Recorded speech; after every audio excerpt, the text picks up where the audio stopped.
Bonjour tout le monde, on se retrouve aujourd'hui pour une petite vidéo test unboxing donc de l'appareil que j'ai trouvé chez Action. Donc ça y est depuis un bon moment déjà, mais là cette fois-ci je l'ai pris pour voir ce que ça donne puisque j'ai pas vu de vidéo là-dessus, donc on va tester ensemble. Alors ça se présente comme ceci, donc dans une petite boîte, et on va découvrir comment ça fonctionne.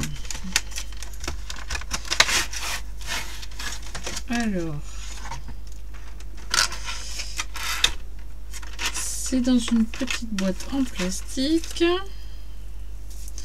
il y a des formes en plastique, des triangles et des rectangles.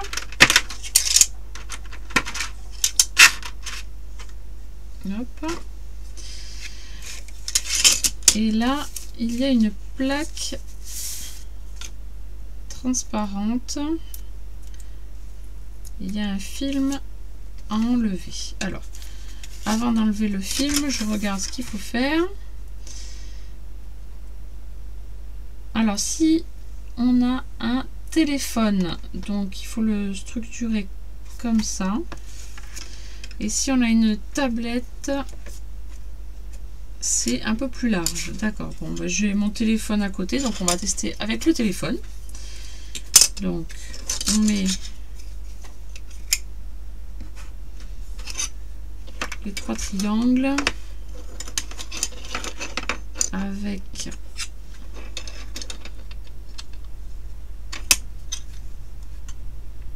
ceci à l'intérieur.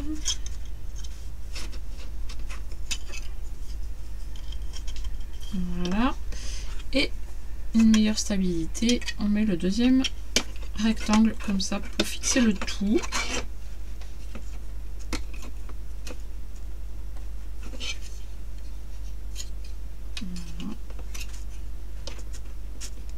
Voilà, je pense que c'est bon. Et là on peut mettre son téléphone. Alors je suppose il va falloir que j'enlève la coque.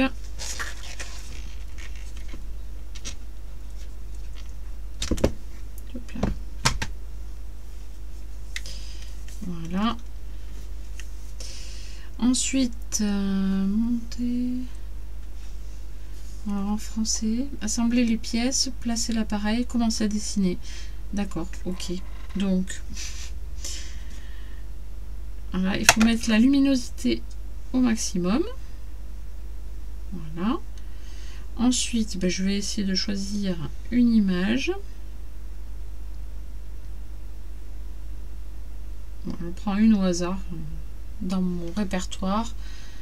Voilà, je place donc l'appareil. Ah oui. Comment fait-on pour ne pas que ça se retourne? Ou alors tant pis, je vais choisir une autre image. Hop. Oula, c'est pas très stable ça.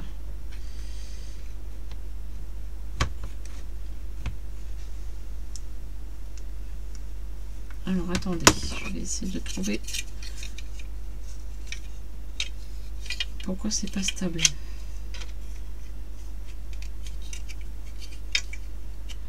Bon, ça y est, j'ai trouvé comment fixer ça de façon stable, parce que en fait j'ai vu qu'il y avait un triangle qui est remonté un peu trop, donc j'ai interchangé deux triangles sur le support, et là maintenant c'est stable. Donc ensuite il faut placer donc ça, hop, et mettre donc son téléphone ou sa tablette dessus. Alors on va choisir donc la petite image. Voilà, je vais prendre celle-là et je vais placer dans le truc là, stable, hein, on va essayer. Voilà, et on place sur une feuille Et il n'y a rien qui apparaît donc sur la feuille.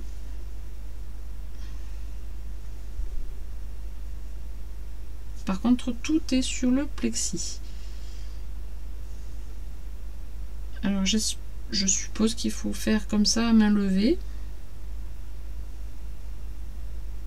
Bon, je peux pas l'agrandir plus. Bon, c'est... Ouais, je sais pas. Là, on voit pas grand-chose. Je sais pas, vous voyez bien. Ouais, vous voyez très bien. Moi, c'est très flou. Alors, peut-être que j'ai trop de lumière. Voilà, c'est peut-être mieux. Vous voyez super bien sur l'image. Mais moi, moins. C'est marrant, ça. Alors, maintenant, je suppose qu'il faut faire comme ça, mais... Eh bien, on va essayer. Hop, allez. Ah, ça fait bizarre parce qu'il y a l'impression d'avoir un double trait.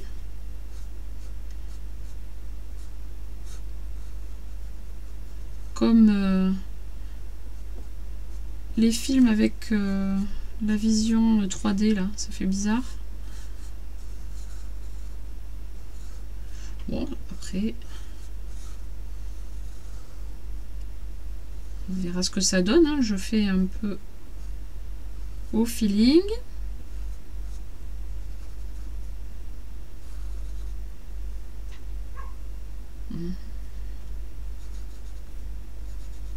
Les yeux. Voilà. Oui, en fait, il faut se fier que sur le plexi, là, cette sorte de miroir. Ah, reviens ici. Voilà. Hop.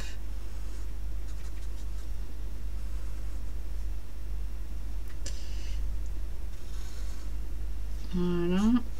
On va faire la petite écharpe, la petite patte ici. Ouais, alors elle fait n'importe quoi. Hein.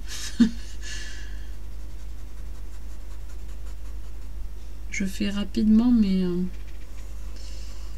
je sais pas ce que ça va donner à la fin. Là, je vois complètement double, ça fait bizarre.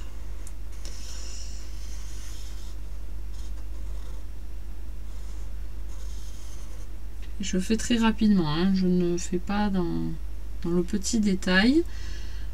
Voilà, j'ai fait donc le renne et la liste du Père Noël, je suppose. Il y a écrit, ouais, c'est ça, Dear Santa, cher Père Noël. Voilà. Et j'écris pas à l'envers, donc voilà. Allez, on regarde le résultat. J'enlève le téléphone. Et ah si, c'est quand même pas mal. Hein. Ah si, c'est pas mal. Hop, je vous remets la lumière quand même. Ah bah non. Vous voyez plus rien. Non, non, c'est pas mal. Bon, je suppose qu'avec une tablette, du coup, on peut faire bien plus grand. Hein. J'ai ma tablette à côté, mais elle est dans sa coque de protection, donc je vais pas trop l'enlever, j'ai pas très envie. Mais là, c'est pas trop mal. Bon, il y a des petits détails à rajouter que je n'ai pas dessinés. C'est normal, il y avait un autre dessin à côté. Hop là. Voilà, donc... Oups. Donc voilà le dessin. Du coup, ça fait effet miroir aussi également. Logique. Voilà. Ça peut être très intéressant pour, par exemple, des tampons que l'on n'arrive pas à faire dans le sens inverse. Ça peut être une façon de faire.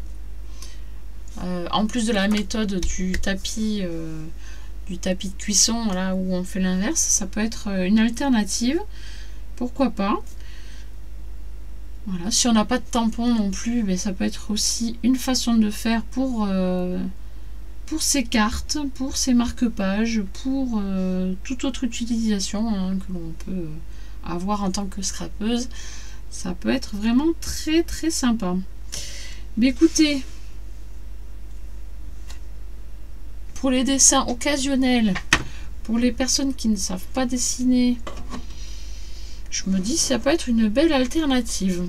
Voilà, et en plus pour un prix vraiment dérisoire, hein, c'était 1,39 € ou 59, je ne sais plus. Je me dis ouais, pourquoi pas.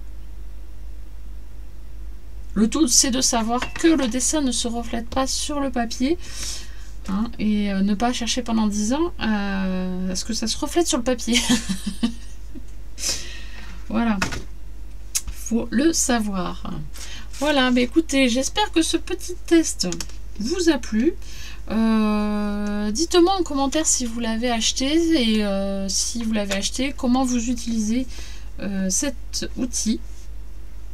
Je vais rebaisser un peu la luminosité, sinon ça va abîmer mes petits yeux. Voilà. Voilà, dites-moi en quoi, si vous l'avez acheté, si vous l'utilisez pour le scrap, pour vos autres loisirs. Voilà, n'hésitez pas à me le dire, ça me ferait plaisir de savoir comment vous l'utilisez. Voilà, et si vous souhaitez l'acheter, pourquoi pas aussi, dites-le moi, hein, pour se donner ensuite des petites astuces. Voilà. Allez, sur ce, je vous laisse, je vous dis à très bientôt pour une prochaine vidéo. Bye bye.